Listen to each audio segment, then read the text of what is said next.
Imagino que se nós reduzirmos a corrupção no Brasil, e por isso a relevância da Operação Lava Jato, que muitos criticam, só esse serviço tem uma relevância incrível. Especialistas nessa área de aferição do custo da corrupção, eles chegaram à conclusão que só no Brasil, o que ingressaria sem corrupção à economia seria de 200 bilhões de reais. 200 bilhões de reais. E a cada 1% de aumento de corrupção, 1% de aumento de corrupção, no caso brasileiro, representa uma queda de 0,13% no crescimento do PIB, ou seja, da economia de toda a produção. É uma doença gravíssima. É o pior câncer que uma nação possa ter, senador. A corrupção. E o pior é que ela está hoje disseminada como câncer, aquelas raízes que o câncer vai contaminando, senador Paim, ela pega não só o agente político, ela pega o empresário, o setor privado, ela pega um agente do governo federal, dos estados, dos municípios, ela pega agentes da justiça, um juiz, pega um promotor, pega até um policial que esteja fazendo a investigação. O problema é esse. E a gravidade é a mesma em relação ao narcotráfico, ao tráfico de drogas, que tem igual perigo, igual dano. Ontem foi preso no Rio de Janeiro um volume de artefatos de altíssimo calibre, contrabando, vindo de Miami. Falava-se que a entrada era pelo Paraguai, agora de Miami vinda por navio. Escondidos essas rifles de grosso calibre, metralhadoras, uma série, fuzis, AR-15, armamento para nenhum exército botar defeito. E nós estamos desprotegidos, senador. Um agricultor, um produtor rural do seu estado, do meu, não pode ter uma arma para se defender lá no Cafundó.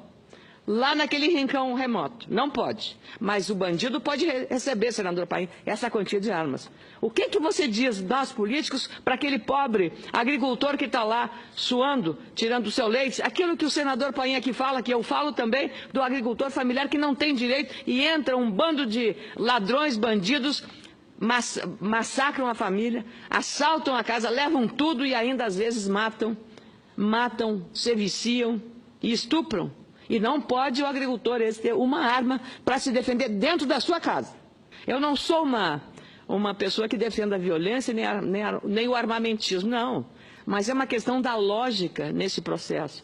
Você dá um poder extraordinário ao bandido e retira toda a capacidade da autodefesa do cidadão indefeso que está lá na sua casa. Então, acho que é um tema que nós temos que tratar em relação a isso. E veja só, o senhor estava falando aqui, muito interessante, sobre a Operação Lava Jato. E muita gente achou que maravilha, que multa que vão fazer para o JBS. Uma multa. Sinceramente, quando a multa é muito grande, eu desconfio que é multa para não pagar. E aqui, hoje, num artigo do Reinaldo Azevedo, ele escreve o seguinte: conforme apontou esta Folha, a Folha de São Paulo, que saiu na Folha de São Paulo, o artigo do Reinaldo Azevedo, a correção da multa aplicada ao JBS se fará pelo IPCA apenas, que está em 4,08% no acumulado de 12 meses. A taxa de retorno da JBS chega a 12,34%. 12,34%, o retorno.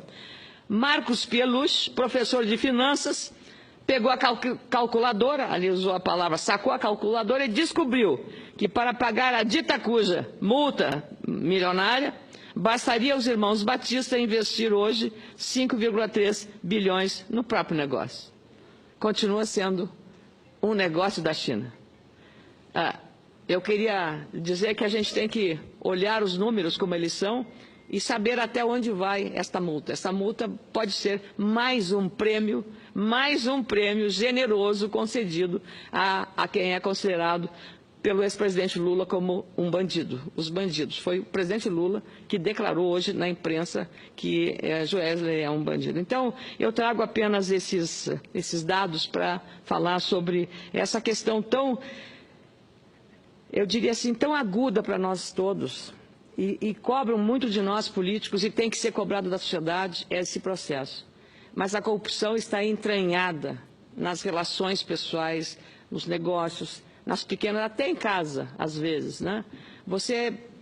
Se você nas famílias começar a vasculhar também o comportamento, você vai encontrar alguns casos que demonstram o crescimento de uma tendência de uma cultura do levar vantagem em tudo, de ter aí essa tendência a você praticando aquilo que você condena, que é praticado aqui. Então, nós temos que ter uma seriedade e que a ética não pode ser terceirizada. Temos todos que trabalhar intensamente.